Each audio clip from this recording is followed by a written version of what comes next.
11, we are following two big developing stories, both involving former President Donald Trump. One centers around classified documents, the other focuses on hush money payments, and the indictment Trump believes is still looming.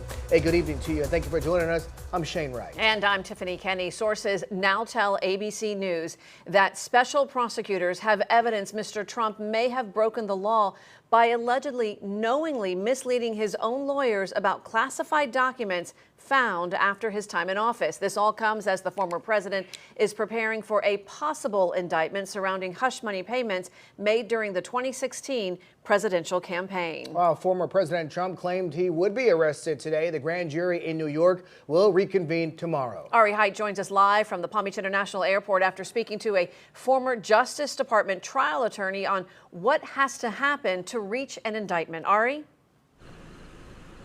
Had former President Trump been indicted today, as he said he would, then he would have believed to have jumped on his Trump plane here, flown to New York, and surrendered to authorities there. But as you can see, the plane is still here at Palm Beach International Airport. The former president is still down the road at Mar-a-Lago. But as we all know, that could change at any moment. Many people by now have heard that former President Donald Trump is expected to be indicted by a grand jury in New York. But what exactly does that mean? It is simply a determination whether or not there is reason to hold the person to answer to the charge.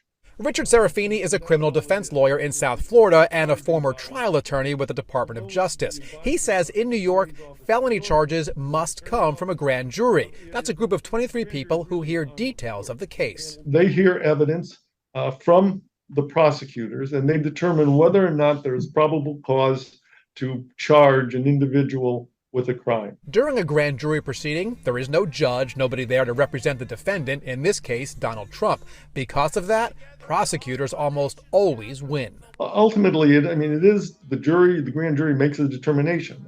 But again, overwhelmingly, a prosecutor will get an indictment that he or she requests. And a grand jury does not need to be unanimous. Just a majority have to vote to indict. So in the case of Donald Trump, if the district attorney in Manhattan can convince a majority of the grand jury that Trump committed a crime, Trump will be indicted. But keep in mind, a grand jury and indictment, that has absolutely nothing to do with and no bearing at all when it comes to a person's guilt or innocence. That would eventually be determined at a trial. Reporting live at Palm Beach International Airport, Ari Height, WPBF 25 News.